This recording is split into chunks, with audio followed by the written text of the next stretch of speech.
الحمد لله الذي اتصف بالعلم وشرف أمر العلم ورفع منزلة أهل العلم وفرض طلب العلم وأمر بزيادة العلم وأشهد أن لا إله إلا الله اللطيف الخبير السميع العليم وأشهد أن محمدا عبده ورسوله وحبيبه وخليله إمام كل رسول ونبي وعالم اللهم صل وسلم وبارك على سيدنا ومولانا محمد مدينة العلم وعلى سائر النبيين والمرسلين الذين اقتبسوا منه صلى الله عليه وسلم علومهم وآل كل وسائر الصالحين والعلماء العاملين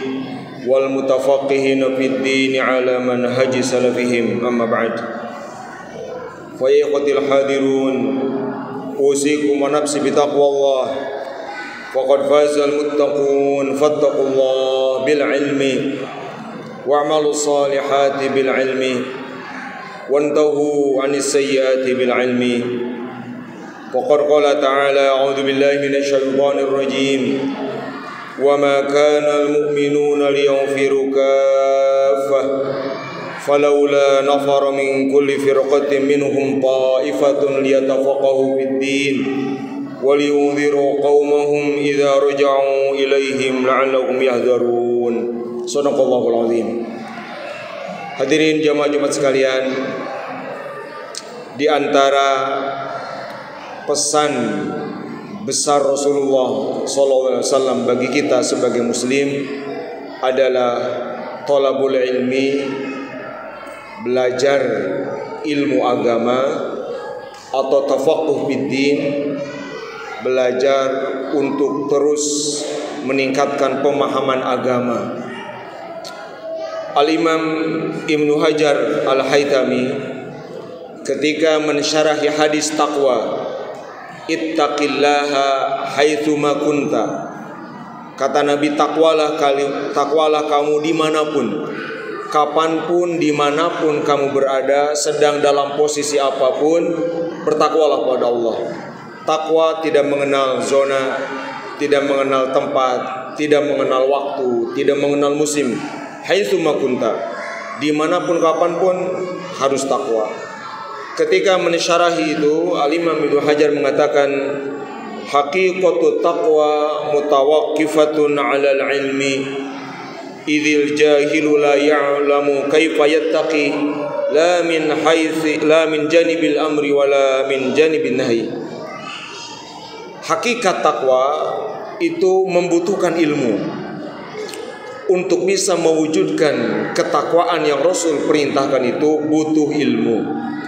Karena orang yang bodoh terhadap agama, dia tidak mungkin bisa bertakwa, baik dengan cara melakukan perintah atau menghindari larangan.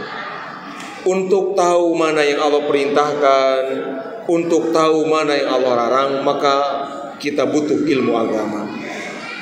Al-Imam An-Nawawi misalnya dalam Riyadhus Shalihin, beliau menghitung khusus ada Kitabul Ma'murat, kitab tentang perintah-perintah Allah, ada 83 bab. Tentang Al-Manhiyat, larangan-larangan, lebih banyak lagi. Itu tidak mungkin kalau tanpa dipelajari.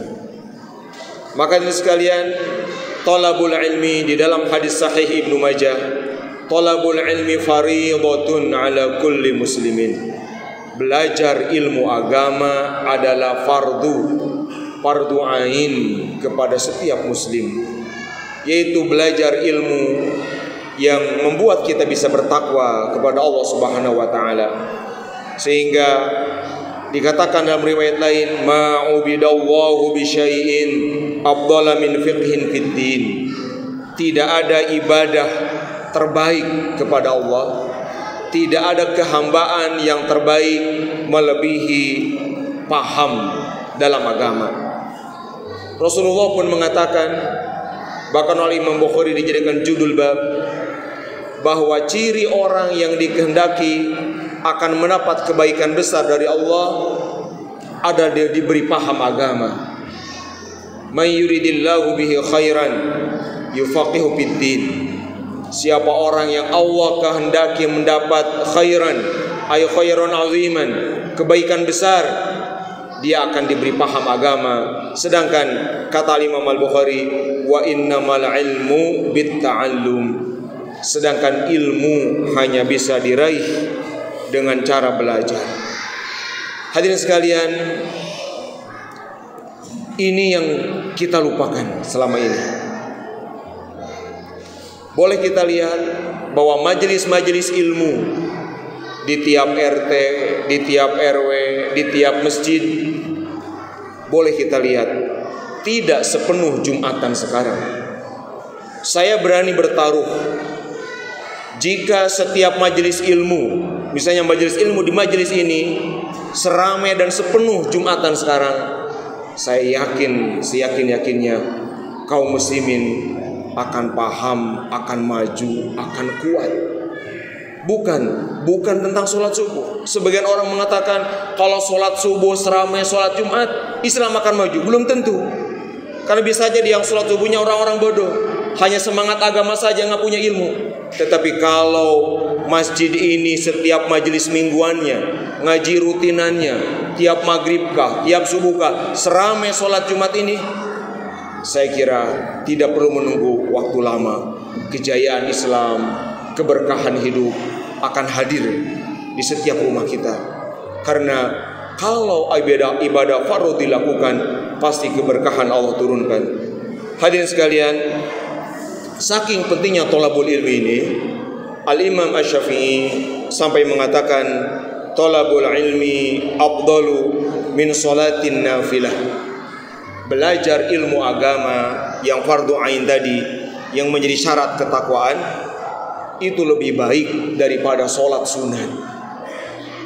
Orang yang rajin belajar, datang ke tiap majlis, tapi misalnya dia sholatnya hanya fardu saja, qobliyah nggak sempat, ba'diyah nggak sempat, duha nggak sempat, witir nggak sempat, tapi dia paham benar agama, sehingga tahu, hadirin sekalian, wudu itu tahu benernya, wudu yang benar, toharoh yang benar, bukan menurut perkiraan, mungkin begini, bukan, tapi benar-benar ini cara toharoh sesuai yang aku pelajari di majelis dari guru. Solat ini yang benar, solat seperti yang aku pelajari, bukan mungkin begini, bukan. Zakat, sebentar lagi puasa, ini puasa yang benar, ini membatalkan, ini tidak, sesuai ilmu yang aku dapat dari guru di majelis, dari para ulama bersanad sampai Rasulullah SAW. Bukan sembarangan belajar agama. Haji, semua ibadah, bergaul di keluarga, bertetangga. Oh, ini yang dilarang agama dalam bertetangga. Oh, ini yang disuruh. Kalau pebisnis, jual beli, oh ini jual beli yang halal, ini yang haram. Tahu persis, bukan perkiraan, bukan mungkin ini boleh, bukan, tapi benar-benar bil ilmi, atas dasar ilmu. Itulah ketakwaan. Bekerja di pabrik, bekerja di perusahaan, bekerja di kantoran, instansi pemerintah, swasta, tahu ini, yakin ini halal, ini tidak boleh. Bukan perkiraan, bukan mungkin, bukan barangkali, tetapi bil ilmi. Bil ilmi itu kita tahu bahwa sesuai yang dipelajari, begini itu benar, begini itu salah. Itulah ketakwaan, dan itu yang kita lupakan selama ini di banyak tempat. Maka ini sekalian, Al-Imam Ibnu Ruslan mengatakan, dan ini sangat populer, wa kullu man bi ghairi ilmin ya'malu a'maluhu mardudatun la tuqbalu. Setiap orang yang beramal, melakukan kesalehan, melakukan ibadah, melakukan amal agama tanpa ilmu, walaupun benar, ditolak Allah. Karena Allah menghendaki ibadah itu harus memakai ilmu. Karenanya Allah mengutus para rasul. Karenanya rasul mewajibkan thalabul ilmi. Rasul dilanjutkan oleh para sahabat. Sahabat dilanjutkan tabi'in. Tabi'in dilanjutkan atba'ut tabi'in. Dilanjutkan para ulama madhab. Dilanjutkan para pengarang kitab. Dilanjutkan para ulama-ulama yang belajar kepada mereka di Nusantara. Dilanjutkan para pemimpin pesantren, para kiai ulama ajengan. Kita tidak punya celah sedikit pun untuk mengatakan nanti di hadapan Allah, ya Allah aku tidak tahu, ya Allah aku nggak paham. Tidak bisa. Allah dengan mudah akan mengatakan pada kita, bukankah telah aku utus Rasul? Bukankah telah banyak ulama pelanjut Rasul-Rasulku? Kita tidak bisa berargumen tentang kebodohan kita sedikit pun. Hadirin sekalian, sebagai penutup khutbah, saya ingin mengutip kisah Imam Malik bin Anas, seorang ulama mazhab, ulama tabi'ut tabi'in di Madinah, ulama ahli Madinah. Beliau tinggal di Madinah sampai wafat di Madinah. Beliau berfatwa, beristihad di Madinah. Suatu hari ada yang datang kepada beliau, namanya Yahya, belajar, seorang pemuda belajar, datang kepada beliau ditanya. Lalu Imam Malik berpesan, kamu harus sungguh-sungguh belajar dan aku akan sampaikan sebuah hadis yang mungkin asing bagimu. Kata Imam Malik. Tentu ini bukan sembarangan kisah, kan Imam Malik menghimpun hadis, ribuan hadis, namanya Muwatta, dalam kitab Muwatta. Kata Imam Syafi'i, di muka bumi tidak ada kumpulan kitab hadis lebih sahih daripada Muwatta Imam Malik. Berarti kalau Imam Malik bercerita bukan sembarangan, riwayatnya tentu bukan tidak bisa dientengkan. Pasti beliau sebagai muhaddits, sebagai mujtahid, tahu benar riwayat ini penting disampaikan. Kata beliau, dulu ada orang dari Syam, Syria, belajar ke Madinah, ke sini, kata Imam Malik. Seorang muda, dia sungguh-sungguh belajar, sungguh-sungguh, sampai capek, sampai lelah. Lalu kemudian dia wafat sebagai pelajar, meninggal. Dan kemudian jenazahnya ini menunjukkan keistimewaan yang tidak pernah terjadi di Madinah. Tidak pernah ada jenazah seistimewa itu. Mungkin aromanya, mungkin penglihatannya, pemandangannya yang membuat kagum takjub semua orang. Sehingga kemudian Amir atau gubernur Madinah waktu itu ketika hendak mensolatkan, beliau merasa tidak pantas. Wah, untuk jenazah sehebat ini saya rasanya nggak pantas. Adab-adabannya memang yang jadi imam harusnya Amir, pemimpin. Lalu kata Amir Madinah waktu itu, silakan tunjuk ulama yang menurut kalian siapa yang cocok mengimami orang ini. Maka ditunjuklah ulama-ulama besar tabi'in. Tabi'in ini generasi ketiga setelah Rasulullah, sahabatul tabi'in. Orang-orang besar seperti Rabi'ah, Zaid bin Aslam, Yahya bin Sa'id, Ibnu Syihab, Muhammad bin Munkadir, Sofwan bin Salim, Abu Hazim. Misalkan ada Muhammad bin Munkadir, yang untuk nikahnya ini Muhammad bin Munkadir ini diberi mahar dari Sayyidah Aisyah radhiyallahu anha. Orang-orang hebat semuanya. Mereka yang mengurusi jenazah pemuda ini bukan orang sembarangan, ulama-ulama besar tabi'in. Lalu Rabi'ah yang menurunkan ke kuburnya, lalu disolatkan, selesai. 3 hari kemudian ada seseorang di Madinah bermimpi bertemu si pemuda yang meninggal itu. Di dalam mimpinya itu, si pemuda ini terlihat dalam tampilan yang sangat cakep, indah, memakai baju putih, imamah hijau, naik kuda hitam, turun dari langit, indah benar. Lalu ditanya orang yang mimpi ini, apa yang Allah berikan kepadamu? Dari apa engkau bisa meraih kedudukan seindah ini? Lalu si pemuda yang meninggal itu menjawab, aku dapat semua ini karena aku belajar ilmu agama. Kata beliau, setiap bab yang aku pelajari, Allah berikan aku satu derajat, satu tingkat di surga.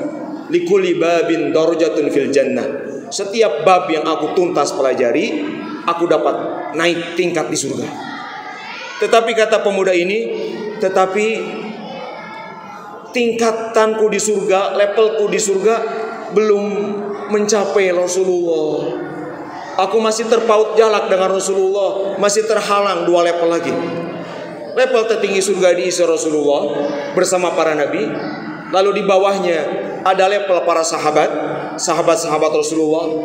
Lalu di level di bawah sahabat ada level para ulama dan santri-santrinya. Kata orang ini, aku sedikit lagi, 2 level lagi aku bisa bertemu Rasulullah di surga itu.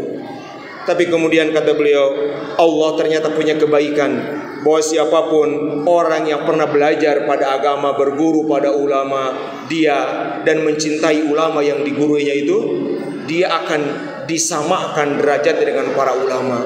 Lalu katanya tiba-tiba Allah sayyaroni, mengangkatku, memperjalankanku, sampai tiba-tiba aku ada di tengah-tengah para ulama itu.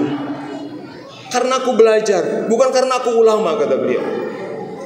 Lalu kemudian ditanya, kamu mau tambahan apa? Lalu orang ini ditanya oleh Allah, mau tambahan apa? Dia jawab, aku ingin bersama para nabi selamanya. Dan kemudian dia ila yaumil qiyamah, dikumpulkan di barzakh itu bersama para nabi. Hadirin jamaah sekalian, lalu setelah bangun orang yang mimpi ini, pagi-paginya dia cerita di Madinah. Dia ceritakan, dia viralkan mimpinya itu kepada penduduk Madinah. Madinah, kota Nabi.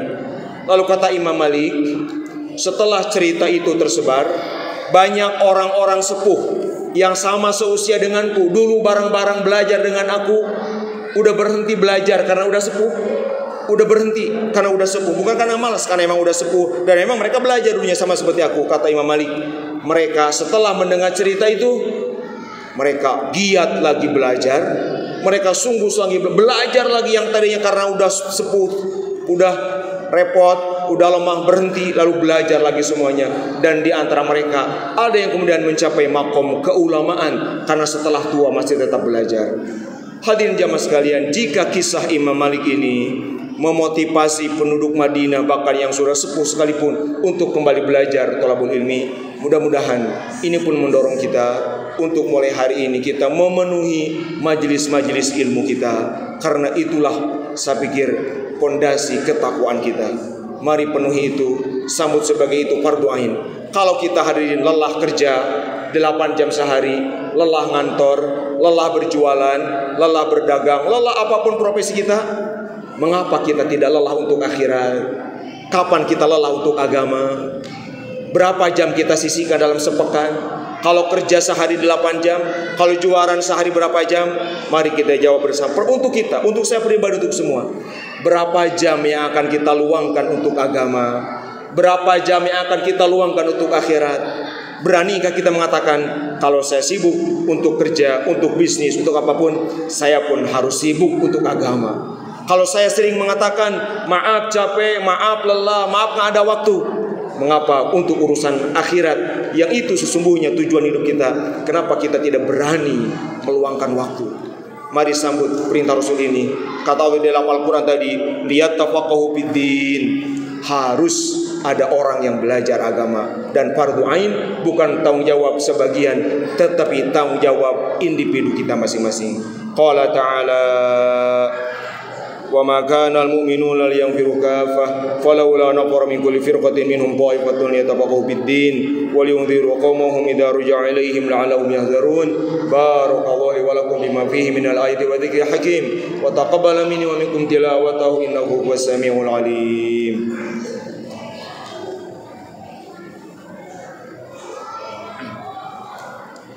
Innal hamdalillah nahmaduhu wa nasta'inuhu wa nastaghfiruh wa na'udzu billahi min shururi anfusina wa min sayyiati a'malina.